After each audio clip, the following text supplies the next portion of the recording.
Welcome to another edition of Boxing During Dinner, here with David Berry, Daniel Raspi Placides, lightweight contender. Yep. Undefeated. He has a fight coming up. We're going to talk a little bit more about his upcoming fight in a bit. But David, new place. Yeah. We always have good food. We go to the best places, man. See, this is incentive enough for us to keep doing this show because I don't have any food at home. I'm a bachelor. I don't live with a woman, so I have to make my own. But until we come here, so we're at Trattoria di Campo in Doral, and we'll send you guys the address on our Facebook page. But an Italian restaurant nestled in a shopping center. But when you guys come inside, it reminds us a lot of the Italian restaurants that you guys used to see us in, right? So what we have over here is the bruschetta. Yep. A lot of people pronounce it bruschetta. That's incorrect. This is your Daniel Italian over lesson. here. He has a fight coming up, so he's eating extremely healthy. Yeah, this is the ensalada di campo, which is the home salad. So I think that's some pears, some nuts, a little bit of cheese, and a lot of leaves. And David's always training, so yeah, well, I'm just now at this point training for life. I got a pro fighter next to me, so I'm not going to be fat. So I did basically the same thing as him, but I got some chicken. And Armando, you've got a caprese salad coming out. Wow, I do. Look at that! Literally just happened as I said it. Right on cue. So Trattoria di Campo, like I said, it's in Doral, and we're looking forward to being here week in and week out to talk boxing and to eat food. So why don't we kick it off? So the big story, and Daniel will chime in as well to talk about the various topics here on Boxing During Dinner. But the big fight that's being talked about right now, as of this moment, still not signed. They said that it's on the rocks. Anthony Joshua against Vladimir Klitschko for December 10th. When Tyson Fury, he had to be stripped of the titles because of his cocaine problem, and we didn't make light of it last time. And I do want to say, drug addiction is a serious issue, and we've seen it way too many times for comfort here in boxing, in the sport we love. Aaron Pryor passed away recently at 61, way too young. He had, drug issues throughout his career. So Tyson Fury, we hope that he has a speedy recovery, and he could find his way, just to live a productive life. Forget boxing. But Anthony Joshua and Vladimir Klitschko is a very attractive fight. Anthony Joshua, to me, is the best heavyweight right now. He's young, he could fight, he has the skills, he has the power, and he fights in Britain, which draws humongous crowds. And the fight I want to see is him against Deontay Wilder at some point. But if the fight gets made, and let's start with Daniel since he's our guest. If the fight gets made, what do you foresee in that fight? Do you think Vladimir Klitschko at 41, I think, he's still 40, but he 41. Does he still have some fight left? Can he beat an Anthony Joshua? I honestly see a new era in boxing, at least for the heavyweight division, with Luis Ortiz also in the mix. You also got Deontay Wilder and other heavyweight contenders. But I believe this is a new era, and it's time for Klitschko, his farewell fight. It's in. And I'm sorry to interrupt you, but no, I think Joshua knocks out Klitschko. He knocks him out early. I think, for me it's very compelling. I agree that this era of heavyweights is very compelling, right? And you just talked about Tyson Fury, who let's say a year from now is back in the ring, is going to sort of be waiting in the wings. Well, you have this unofficial tournament that's going to be happening. I don't think that Anthony Joshua is the best heavyweight in the world. I think he's the most talented heavyweight in the world. The only difference between bridging those two gaps to make him the best heavyweight is experience. And so if this fight does get signed, I think this is an incredible leap in talent. If you think, yes, he's a heavyweight title holder, but he fought Charles Murray, right? That is his name? I think I'm getting it right. Charles Martin. Charles Martin, yeah. Charles the Natural Murray. Charles the Natural Murray. That's what I'm confusing with. Who didn't even really win his own heavyweight title fight, to no fault of his own. So, Charles Martin was not exactly a legitimate heavyweight either. So, realistically, Anthony Joshua's most difficult opponent was Dominic Breazeale, and we all knew it was just a matter of time before he lost anyway. So, huge step up in class. I think it's a huge risk for both guys. If the Vladimir Klitschko who fought Tyson Fury shows up, then he has no chance. But if the Vladimir Klitschko who dominated the heavyweight division for 10 years after some stumbling blocks in the mid-2000s shows up, I think Anthony Joshua's in for a long night unless Joshua can knock Klitschko out early. But I don't think he's the best in the division, but this fight goes a long way to stamping his chances. And when I say best in the division, I mean like you said, he might be the most exciting fighter. I haven't been this excited for a heavyweight in a long time. Yeah. I think the guy has some serious skills. He could fight. I saw him fight in the amateurs, and he has the tools to be a great heavyweight, at least in this era, and have longevity. And hopefully this creates some sort of new renaissance for the division. Deontay Wilder, I do like a lot because he could hit. He's an exciting fighter, but 30-something fights in, he still throws punches from way back here. And when he fights a guy that has nice short punches like Anthony Joshua, I wonder what will happen. I agree with Daniel. I think it's going to be an easy night for Anthony Joshua against Vladimir Klitschko. I think Klitschko's better days are in the past. Now, that's not to say that he may have a rebirth now in his 40s, as we've seen with so many fighters, and including him. And like Bernard Hopkins, who's gonna fight at 51, 52 years old in his farewell fight. Vladimir Klitschko is the type of guy that he trains all the time. Like, you never see Vladimir Klitschko walk around at 300 pounds. No. It's not gonna happen. He's always in shape to fight the very next day if he has to. Yeah, it's absolutely the best fight that can be made at heavyweight, and in fact, I don't think anybody was excited about a Tyson Fury-Klitschko rematch. I think the world will be a lot more excited to see a Klitschko-Joshua fight than anything. And then think about what happens. The winner of that fight becomes really the de facto champion while Tyson Fury is away from the sport. That sets up fights with either Deontay Wilder, Luis Ortiz, any of these other mandatories. But reality is, those are the two guys people want to see them in with, is Ortiz, the winner of Klitschko-Joshua, and Deontay Wilder. And then hopefully by the time Tyson Fury comes back, you're looking at a fight to determine it's almost like when Ali was away and came back to fight Frazier, right? Frazier was sort of that unofficial heavyweight champion because there was that asterisk next to it that knew that Ali was really the champion because he was never beaten in the ring. Hopefully, in a perfect scenario, that's what's set up a year from now. And the great thing is that we are seeing some skills in the heavyweight division.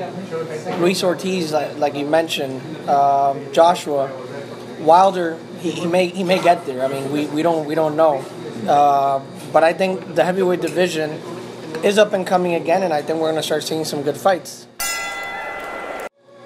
All right, now in Boxing During Dinner, we're doing segments, Yeah. as David likes to call it. Rounds. Yeah, this is our second round. This is round 2 of 3.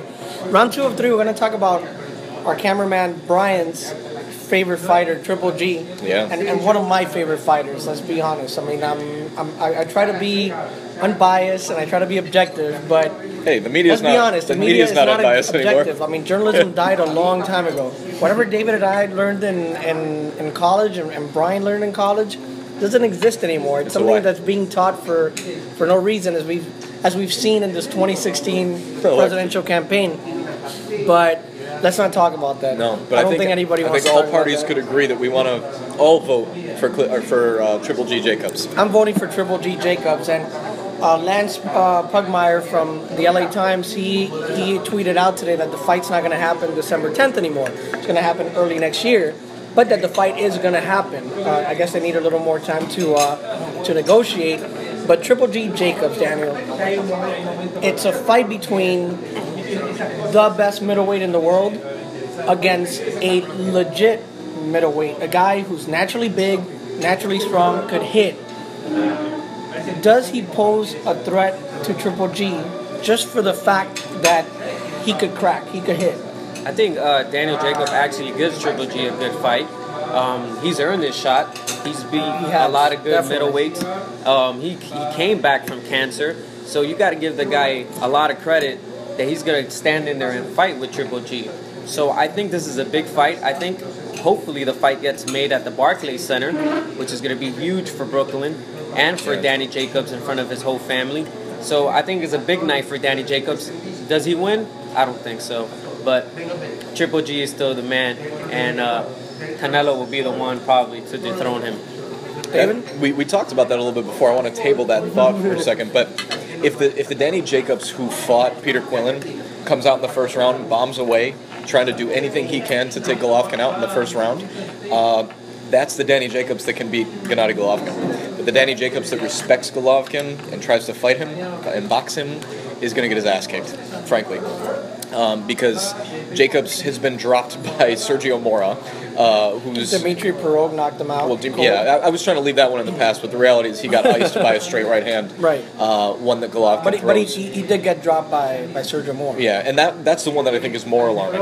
Dimitri Pirog was a legitimate, undefeated, middleweight title holder who could punch, and Sergio Mora is a blown-up 154-pounder who wasn't known for knocking people out at that weight class, and he was able to put Jacobs down with ease. So, questionable chin, unquestionable power.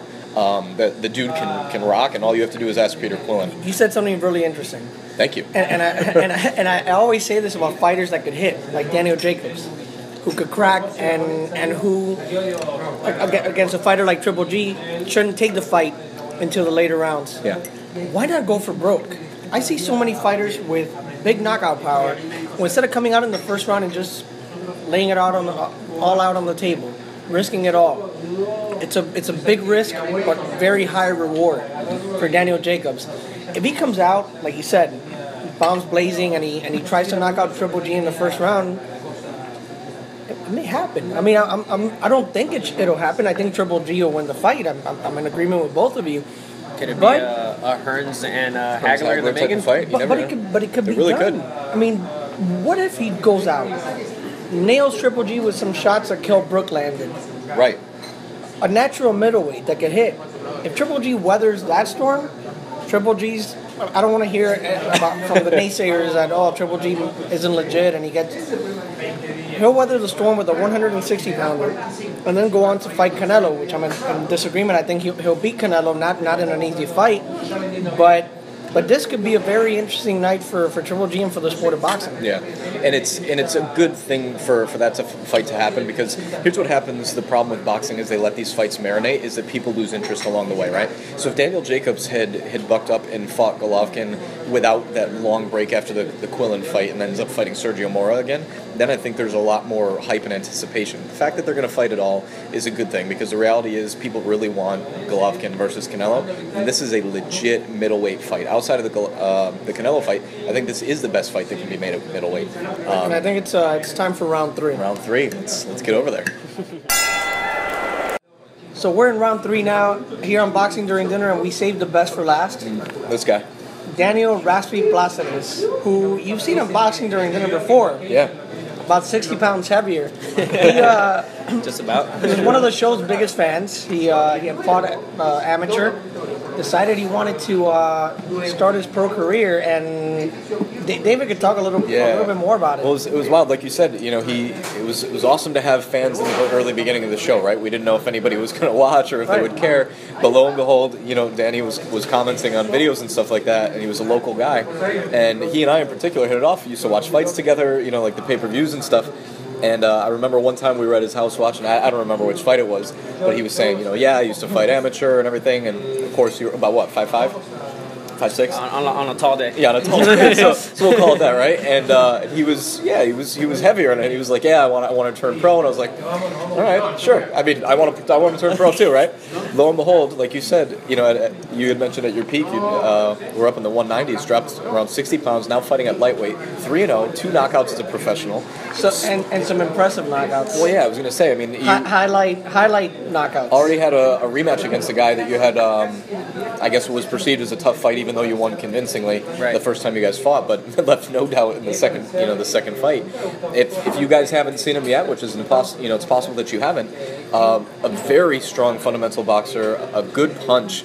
And I know as you continue to progress, you're looking to even come down further in weight, which is going to bode well for you. So that's one of the cooler stories that we've had a chance to talk about a little bit more. But enough of me, spouting about it. Tell anybody who's watching and listening, you got a fight coming up on November 5th. Yeah, absolutely. I got a fight November 5th. I actually fight at Club Cinema. I'm fighting a veteran fighter with 15 fights. I'm excited to put my skills on the line and to show not only my fans but my family as well that I come to fight and I'm prepared to fight, and it's actually a big step up fight for me, believe it or not, because not a lot of people that have 3 fights are fighting veterans with close to 20 fights. So, and not only do I want to progress in this game and absolutely become a world champion, but I want to test myself and make sure that I got the abilities to get to those steps.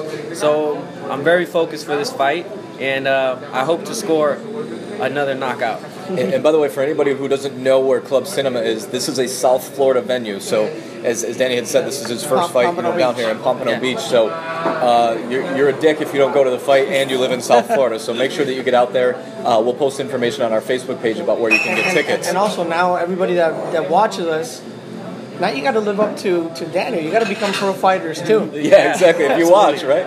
But your fight coming up, you mentioned your opponent with 15 fights, Angel Albelo from Kissimmee, a Puerto Rican fighter.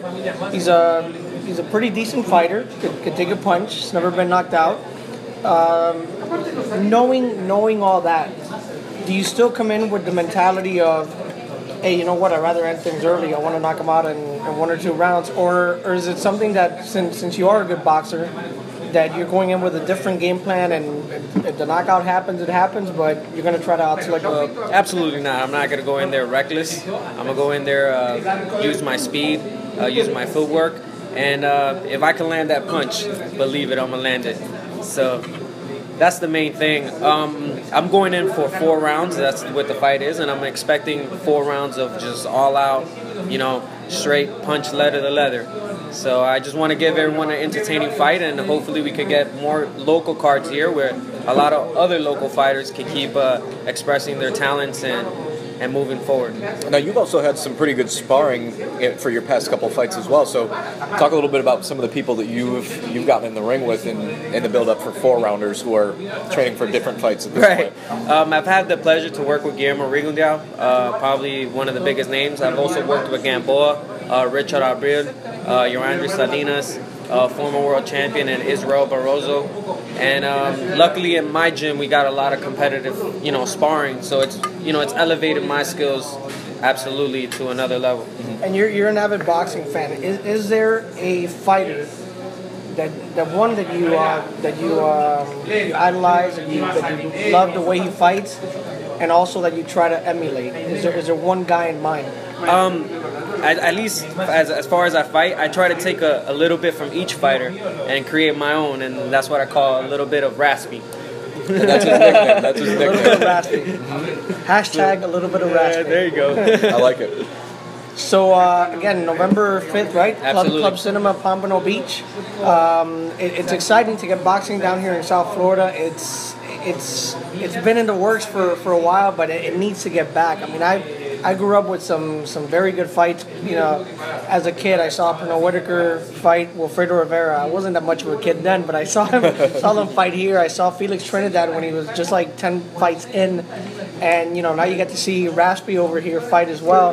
Hopefully this is a rebirth of boxing here in South Florida. And with guys like Daniel and Ahmed El Bialy are good friend, and Joey Hernandez, who when he was in his prime, I guess. Yeah. Sorry, Joey, but when he was in his prime fighting Ed Paredes, it's probably one of the most exciting fights I've ever been to. Period.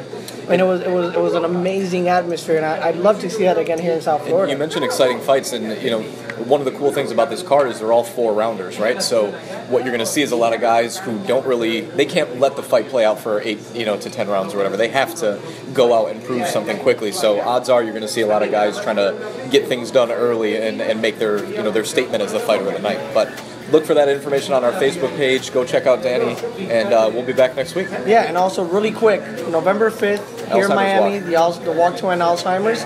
We'll post some information on our page where you could donate, read my story with Alzheimer's. My father has a disease, and if you guys want to walk in the morning and then go to his fight at night, spend the whole day with boxing during dinner. But we'll be back next week, and just look for us. We'll talk some Bernard Hopkins, who we couldn't talk about this week, but I have a lot to say about the man. The alien.